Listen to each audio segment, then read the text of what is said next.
السلام عليكم ورحمة الله وبركاته. الله أكبر، الله أكبر، الله أكبر، الله أكبر، الله أكبر، الله أكبر، الله أكبر، الله أكبر، الله أكبر، الله أكبر، الله أكبر، الله أكبر، الله أكبر كبيرا والحمد لله كثيرا وسبحان الله بكرة وأصيلا. لا إله إلا الله وحده صدق وعده ونصر عبده وأعز جنده وهزم الأحزاب وحده. لا إله إلا الله ولا نعبد إلا إياه مخلصين له الدين ولو كره الكافرون. لا إله إلا الله والله أكبر، الله أكبر ولله الحمد. الحمد لله، الحمد لله نحمده ونستعينه ونستغفره ونستهديه ونعوذ بالله من شرور أنفسنا ومن سيئات أعمالنا. من يهده الله فلا مضل له ومن يضلل فلن تجد له وليا مرشدا.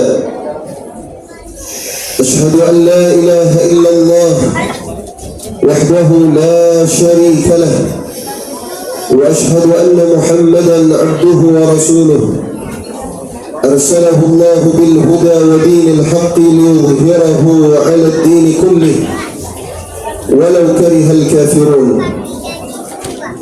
اللهم صل وسلم وبارك على سيدنا وحبيبنا وشفيعنا ومولانا محمد وعلى آله وصحبه ومن سار على هديه ونهجه إلى يوم الدين. أما بعد،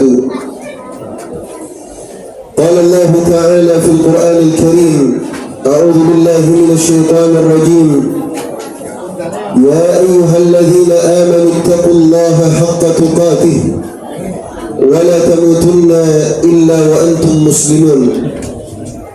وقال أيضا: يا أيها الذين آمنوا اتقوا الله وقولوا قولا سديدا يصلح لكم أعمالكم ويغفر لكم ذنوبكم ومن يطع الله ورسوله فقد فاز فوزا عظيما. Jamaah kaum muslimin dan muslimat yang dirahmati oleh Allah Subhanahu wa taala. Pagi hari ini kembali kita menggemakan takbir. Kita mengumandangkan kalimat-kalimat tauhid. Kembali kita membesarkan Allah Subhanahu wa taala, mengagungkan asmanya, mengagungkan, memuliakan namanya, karena kita sadar dan kita faham betul bahwa tidak ada yang lebih besar daripada Allah Subhanahu wa taala. Tidak ada yang lebih agung daripada Allah Subhanahu wa taala. Kita sadar bahwa kita adalah makhluk yang lemah, makhluk yang kecil, makhluk yang tak berdaya kalau kita tidak bersandar kepada Allah Subhanahu wa taala. Kita kumandangkan takbir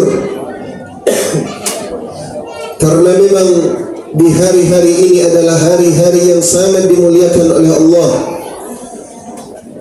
Hari-hari ini 10 hari pertama dari bulan Dzulhijjah adalah hari terbaik yang disebutkan oleh Rasulullah sallallahu alaihi wasallam di dalam sabdanya: "Ma min ayyamin al-'amalu salihu fihinna khairun min hadhihi al-ayyam."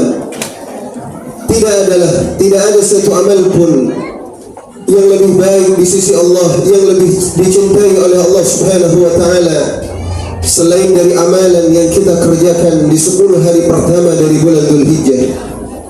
Dan pada tanggal 10 bulan Dzulhijjah ini salah satu di antaranya, dan bahkan disebutkan oleh sebagian para ulama bahwa inilah afdal ayyamid dunya, hari terbaik dalam satu putaran satu tahun Allah Subhanahu wa taala menggulirkan waktunya, ikhwatal iman.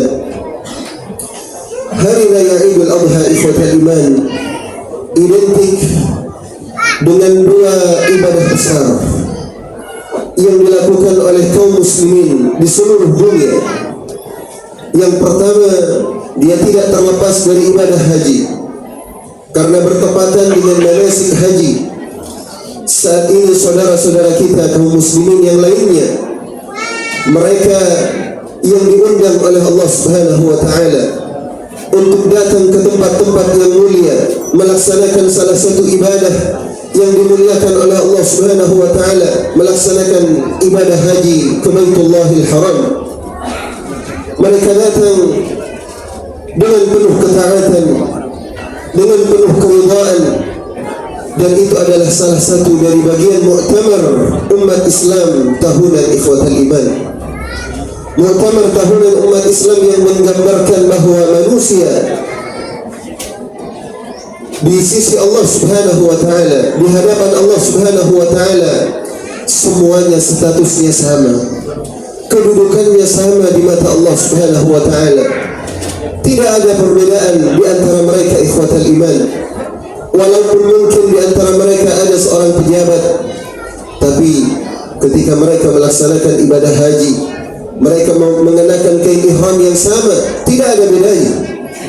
Baik itu dari kalangan bangsawan ataupun rakyat biasa, baik itu dari kalangan orang kaya ataupun juga dari kalangan fuqara wal masakin, baik itu dari pejabat teras ataupun juga dari rakyat jelata, ikhwatal iman, semuanya sama di mata Allah Subhanahu wa taala, tidak dibeda-bedakan. Tidak ada satupun di antara mereka yang mengenakan kain ihram yang berbeda. Ada mungkin di antara mereka yang mengenakan ada bintang 3 dan bintang 4 dikarenakan dia seorang pejabat. Sama sekali tidak, ikhwatal iman. Begitulah jamaah haji, begitulah ibadah haji, ikhwatal iman. Ini adalah yang pertama. Yang kedua, Idul Adha identik dengan penyembelihan hewan kurban, sebagaimana perintah dari Allah Subhanahu wa taala, inna a'tainaka al-kautsar fasalli li rabbika wanhar. Sesungguhnya kami, kata Allah Subhanahu wa taala, telah memberikan kepada kalian karunia yang besar, karunia yang banyak. Maka oleh karena itu tegakkan salat dan berkurbanlah, kata Allah Subhanahu wa taala. Dua ibadah besar ini, jamaah sekalian, kaum muslimin dan muslimat yang dirahmati oleh Allah Subhanahu wa taala, sangat identik dengan satu sosok yang agung, dengan satu potret keluarga yang mulia, yang kemudian dari keluarga yang mulia ini Allah jadikan sebagai ibadah bagi kita semuanya, sebagai bagian dari rangkaian ketaatan dan amal soleh yang besar, yang agung dari kita kepada Allah Subhanahu wa taala. Dan tidak lain dan tidak bukan, potret keluarga tersebut adalah keluarga dari Nabiullah Ibrahim alaihi salam. Keluarga yang begitu istimewa. Kalau kita perhatikan di dalam Al-Quranul Karim, ada keluarga dari Nabi, ada keluarga Nabi yang mana Nabi tersebut saleh, tapi kemudian istrinya yang tidak saleh, sebagaimana Nabiullah Nuh dan Nabiullah Lut, Nabiullah Hud. Ada juga sebaliknya, potret seorang wanita yang salehah, tetapi ternyata suaminya adalah orang yang kafir dan membangkang kepada Allah, dan itu digambarkan oleh Allah Subhanahu wa taala dari sosok istri dari Fir'aun. Tapi Nabi Ibrahim alaihi salam adalah seorang nabi yang diberikan oleh Allah Subhanahu wa taala keluarga yang saleh, keluarga yang taat kepada Allah Subhanahu wa taala, sampai kemudian diabadikan oleh Allah. dijadikan sebagai salah satu ritual ibadah yang tidak bisa dilepaskan dari syariat Muhammad sallallahu alaihi wasallam. Sampai kemudian ikhwatal iman, kalau kita perhatikan di dalam Al-Quranul Karim, tidak ada keteladanan yang patut untuk kita teladani, dan tidak ada satu ayat pun di dalam Al-Quran yang memerintahkan kita untuk meneladani seseorang secara tegas dengan kata-kata uswah selain dua sosok manusia yang mulia. Yang pertama adalah Nabi kita Muhammad sallallahu alaihi wasallam melalui firman Allah Subhanahu wa taala di dalam surat Al-Ahzab, "Qad kanat lakum fi Rasulillahi uswatun laqad kana lakum fi Rasulillahi uswatun hasanah liman kana yarjullaha wal yawmal akhir." Telah ada pada kalian, telah ada dalam diri Rasul sallallahu alaihi wasallam keteladanan untuk kalian semuanya, uswah. Ini yang pertama. Yang kedua, di dalam surat Al-Mumtahanah Allah Subhanahu wa taala berfirman, "Qad kanat lakum uswatun hasanatun fi Ibrahim walladzina ma'ah." Telah ada keteladanan bagi kalian, sosok yang patut untuk kalian teladani, yaitu sosok Nabi Ibrahim. Dan tidak cukup pada Nabi Ibrahim saja, tetapi juga Allah Subhanahu wa taala juga menyertakan walladzina ma'ah, dan orang-orang yang bersamanya. Para ahli tafsir menyebutkan yang dimaksud walladzina ma'ah adalah keluarga Nabi Ibrahim alaihissalam, keluarga yang mulia, keluarga yang mencerminkan sebagai orang-orang yang saleh kepada Allah Subhanahu wa taala. Lantas kenapa kemudian keluarga ini begitu istimewa sampai diabadikan di dalam Al-Quran, dijadikan sebagai bagian dari syariat agama Muhammad sallallahu alaihi wasallam berupa ibadah haji dan juga penyembelihan hewan kurban? Ikhwatal iman, paling tidak ada dua poin yang patut untuk kita pelajari dari keluarga Nabi Ibrahim alaihissalam. Yang pertama, keimanan yang begitu kokoh dari keluarga Ibrahim, ketaatan yang sempurna, ketundukan yang begitu sempurna ditunjukkan oleh Nabi Ibrahim dan juga keluarganya.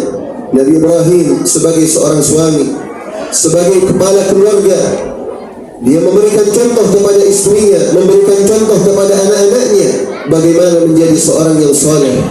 Keimanan yang begitu hebat ditunjukkan oleh Nabi Ibrahim alaihissalam. Sampai kemudian ikhwatal iman, dari sekian banyak ujian yang diberikan oleh Allah Subhanahu wa taala kepada Nabi Ibrahim alaihissalam, semuanya dilewati oleh Nabi Ibrahim dengan lulus sempurna ikhwatal iman.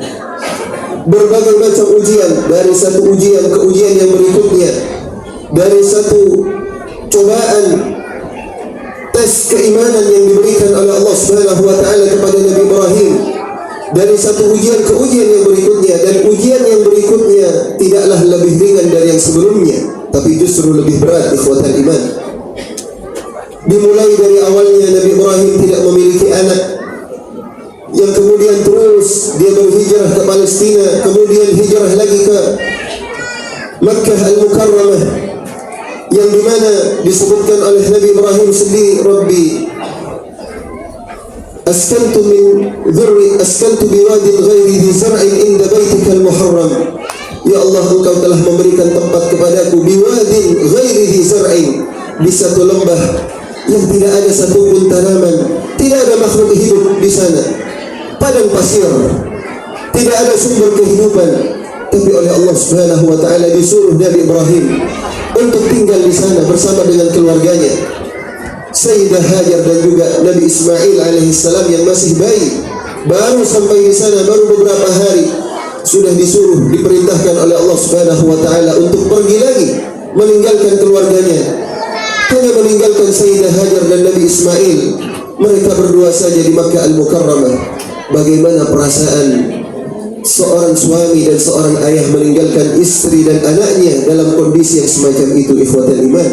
Tidak ada sumber kehidupan, tapi karena ini perintah dari Allah Subhanahu wa taala, bagaimana kemudian Nabi Ibrahim alaihissalam sami'na wa ata'na. Begitulah orang yang beriman. Orang yang beriman kepada Allah Subhanahu wa taala tidak akan pernah lepas dari ujian. Jangan pernah kita merasa bahwa ketika kita mengaku beriman kepada Allah, lalu kemudian Allah biarkan, Allah tidak menguji keimanan kita. Tidak, ikhwatal iman. Ahasiban nas an yaqulu amanna billah wa hum la yuftanun. Apakah manusia mengira bahwa mereka mengatakan kami beriman kepada Allah, tapi mereka tidak diuji oleh Allah? Pasti akan diuji. Tapi lihat Nabi Ibrahim alaihissalam, rangkaian ujian yang diberikan oleh Allah, cobaan yang diberikan oleh Allah Subhanahu wa taala, sampai kemudian pada satu kesimpulan yang Allah Subhanahu wa taala tegaskan di dalam Al-Qur'anul Karim. Bagaimana hasil ujian dari Nabi Ibrahim alaihissalam? Ujian keimanan langsung diapresiasi oleh Allah, diberikan penghargaan oleh Allah Subhanahu wa taala. Apa kata Allah Subhanahu wa taala di dalam surat Al-Baqarah? Wa idh ibtala Ibrahim rabbuhu bikalimatin fa'atammahun. Dan ingatlah ketika Allah Subhanahu wa taala menguji Nabi Ibrahim dengan kalimat, dengan beberapa ujian. Apa kata Allah? Fa'atammahun. Semuanya dilewati dengan sempurna, disempurnakan oleh Nabi Ibrahim. Apa hadiah yang Allah berikan kepada Nabi Ibrahim? Apresiasi yang Allah berikan kepada Nabi Ibrahim alaihissalam. Qala inni ja'iluka lin-nasi imama. Wahai Ibrahim, aku jadikan engkau sebagai pemimpin bagi manusia. Subhanallah. Begitulah ikhwatal iman. Kita ketika merayakan hari raya Idul Adha seperti ini harus menghadirkan sosok keluarga Nabi Ibrahim alaihissalam. Keimanan yang luar biasa, keimanan yang unggul. Bagaimana kemudian kita juga menata diri kita, mengatur diri kita, mengatur keluarga kita agar diri kita beriman kepada Allah, keluarga kita juga beriman kepada Allah. Bukan hanya diri kita yang beriman, tapi istri kita beriman, anak kita juga beriman, keluarga kita beriman, menjadi keluarga yang benar-benar taat kepada Allah Subhanahu wa taala. Ditunjukkan bukan hanya Ibrahim yang taat, tapi Ismail alaihissalam dari masih kanak-kanak, mulai dari kecil.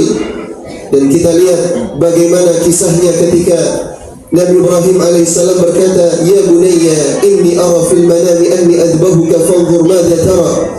Wahai ananda, anakku yang tercinta, tadi malam aku bermimpi bahwa aku menyembelih engkau.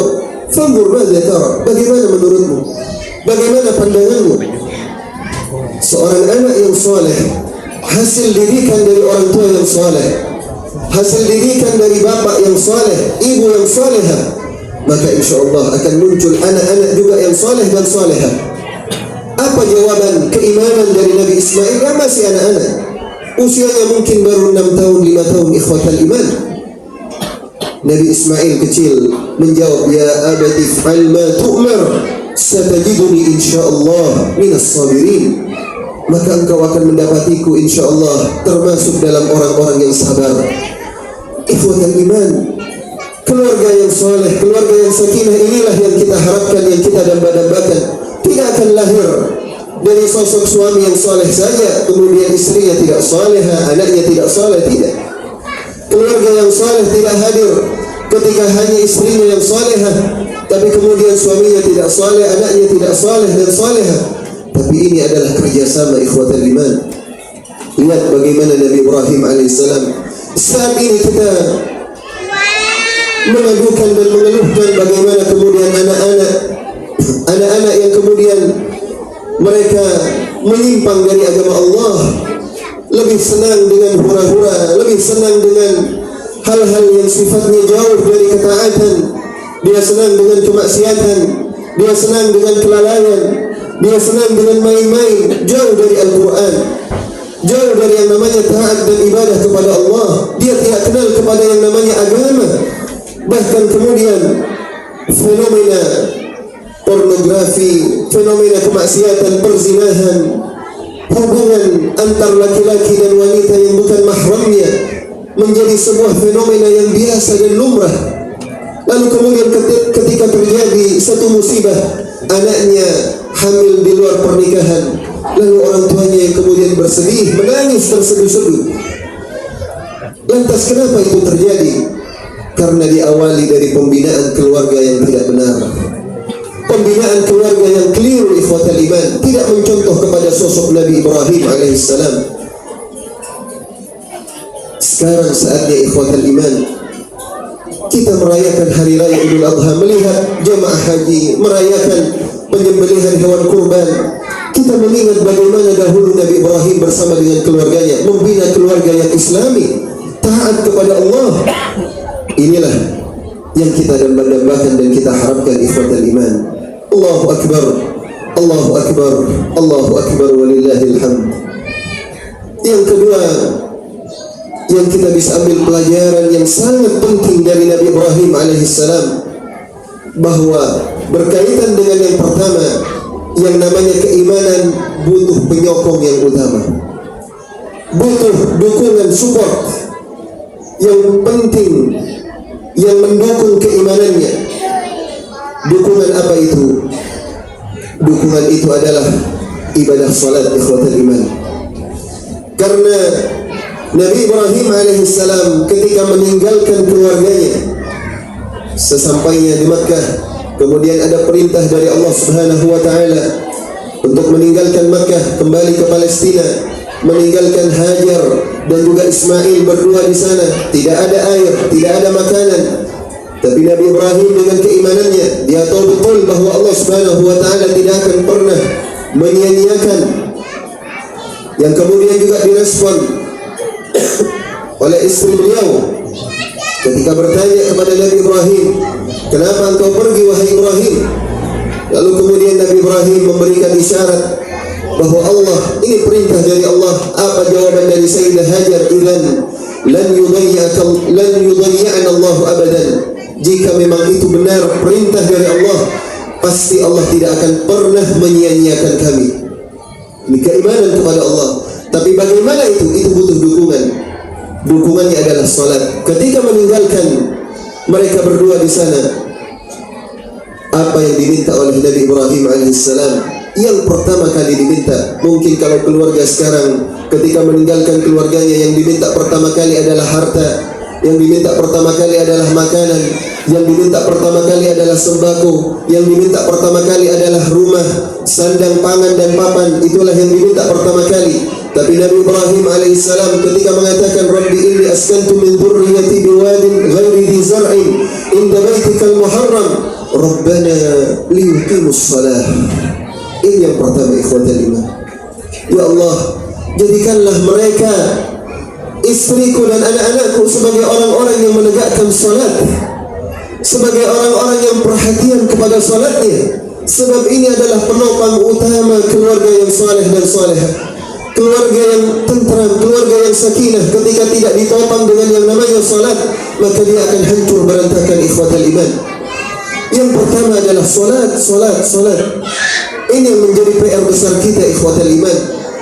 Kita sebagai orang tua, suami dan istri, bapak dan ibu, yang menjadi perhatian pertama dalam keluarga adalah salat, pembinaan salat.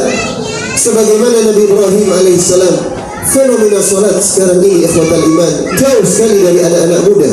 Kalau kita perhatikan di masjid-masjid kita, di musalla-musalla kita, apa yang terjadi?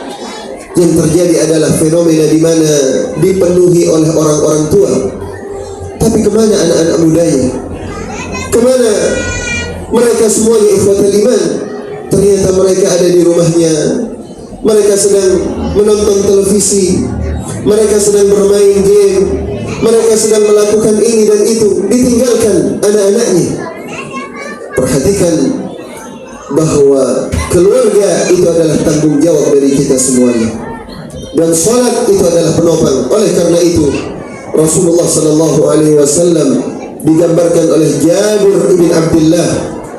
Apa kata Jabir ibn Abdullah ketika menggambarkan sosok dari Nabi kita Muhammad sallallahu alaihi wasallam?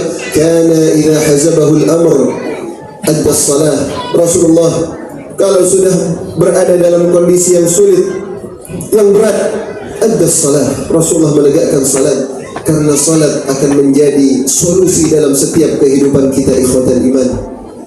Ibrahim alaihissalam ketika meninggalkan keluarganya dan berdoa kepada Allah, Rabbana liyuqimus shalah, ya Allah berikanlah, jadikan mereka sebagai orang-orang yang cinta pada salat. Allah Subhanahu wa taala tidak akan pernah menyia-nyiakan keluarga yang sudah taat beriman kepada Allah. Serahkan semuanya kepada Allah. Apa yang terjadi ikhwatal iman ketika semua usaha sudah gagal, semua upaya sudah tidak bisa? Ternyata Allah Subhanahu wa taala memberikan karunia dari tempat yang tidak diduga oleh Nabi Ibrahim dan Sayyidah Hajar. Ternyata keluar sumber air Zam-Zam yang sampai sekarang bisa dinikmati oleh semua kaum muslimin. Air Zam-Zam yang tidak pernah terputus. Dari mana sumbernya itu? Kalau bukan karena Allah Subhanahu wa taala. Kalau bukan karena kekuasaan dari Allah Subhanahu wa taala. Dan ini semuanya berkat dari doanya Nabi Ibrahim alaihissalam. Oleh karena itu ikhwatal iman, Idul Adha yang kita rayakan ini tidak akan pernah lepas dari sosok yang begitu hebat Nabi Ibrahim alaihissalam. Tapi jangan hanya selewatan. Kita hanya menyembelih kurban, lupa kepada siapa yang pertama kali memberikan syariat kurban. Kita melihat jamaah haji, lupa bagaimana bahwa manasik haji pertama kali itu dilakukan oleh Nabi Ibrahim alaihissalam. Ingat Nabi Ibrahim alaihissalam, dan itu perintah dari Allah. Qad kanat lakum uswatun hasanah, teladan yang baik bagi kalian pada sosok Nabi Ibrahim dan keluarganya. Mudah-mudahan Idul Adha tahun ini yang kita rayakan bisa menjadikan diri kita, keluarga kita menjadi keluarga yang saleh, keluarga yang beriman kepada Allah. Kita sebagai orang tua, sebagai suami, sebagai bapak menjadi laki-laki yang saleh bertanggung jawab, dan istri-istri semuanya, ibu-ibu yang hadir menjadi istri-istri yang salehah, ibu-ibu yang salehah, dan anak-anak kita semuanya menjadi anak-anak yang saleh dan salehah. Itulah yang menjadi investasi besar kita nanti di yaumil akhir ikhwatal iman.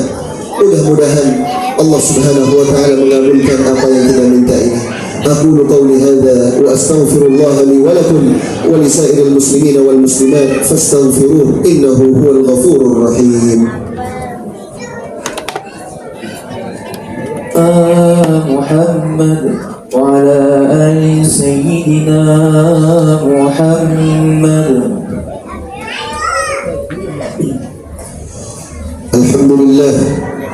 الحمد لله غافر الذنب وقابل التوب شديد العقاب ذي الطول لا إله إلا هو وإليه المصير. أشهد أن لا إله إلا الله وأشهد أن محمدا عبده ورسوله الذي أدى الأمانة وبلغ الرسالة ونصح للأمة وجاهد في الله حق جهاده وتركنا على المحجة البيضاء ليلها كنهارها لا يزيغ عنها إلا هالك.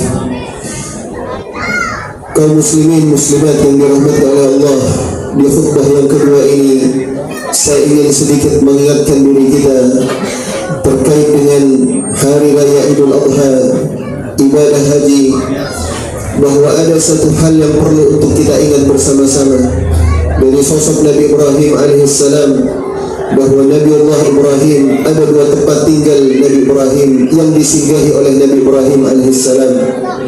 Tempat tinggal yang disinggahi dan didiami oleh Ibrahim alaihissalam yang paling lama hanya dua. Yang pertama adalah Palestina dan yang kedua adalah Makkah Al-Mukarramah. Apa ini ikhwatul iman? Ini menyeratkan bahwa hubungan kedua tempat ini adalah dua hubungan yang tidak bisa dipisahkan, dua hubungan yang saling berkaitan erat.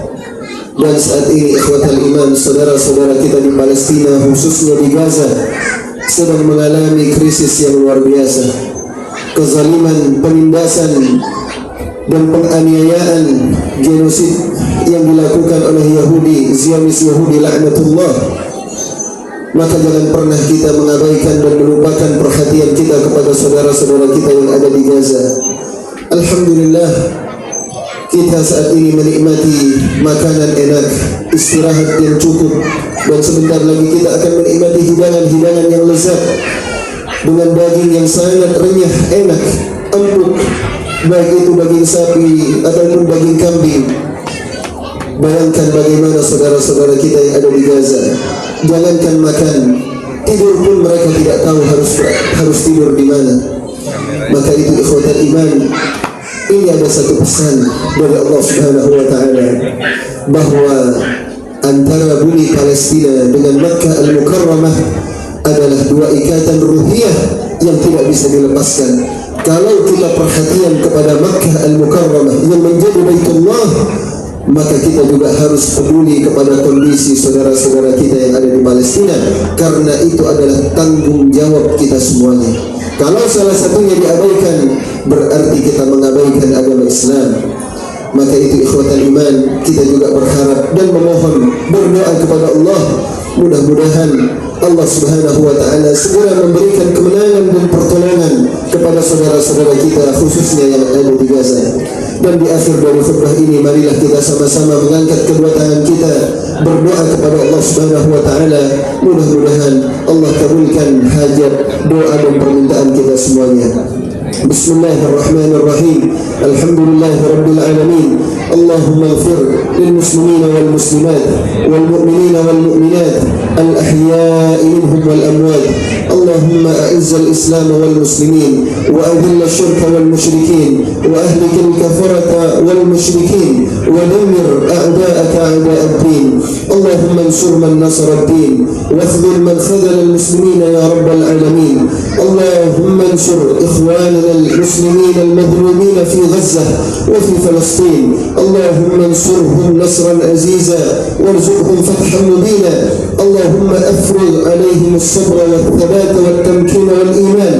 اللهم عليك باليهود المعتدين المغتصبين المعتدين على إخواننا المسلمين المظلومين في غزة. اللهم عليك باليهود ومن أعانهم على اعتداء المسلمين يا قوي يا متين. اللهم زلزل الأرض من تحت أقدامهم. اللهم احصهم عددا واقتلهم بددا ولا تغادر منهم أحدا يا قوي يا متين. اللهم تقبل منا صلاتنا وصيامنا وقيامنا ونهرنا وقرباتنا وتمم تقصيرنا يا أرحم الراحمين. ربنا اللهم ارزقنا زيارة مكة والمدينة لأداء حج في بيت الله الحرام يا أرحم الراحمين. ربنا تقبل منا إنك أنت السميع العليم وتب علينا إنك أنت التواب الرحيم. عباد الله, di akhir dari khutbah ini tidak lupa saya juga ingin mengucapkan taqabbalallah minna wa minkum salihal a'mal. Semoga Allah Subhanahu wa taala menerima seluruh amal ibadah kita. Kullu amin wa antum bi khair. Ja'alana Allah wa iyyakum minal a'idin wal faizin. Wabillahi taufiq wal hidayah. Wassalamu alaikum warahmatullahi wabarakatuh.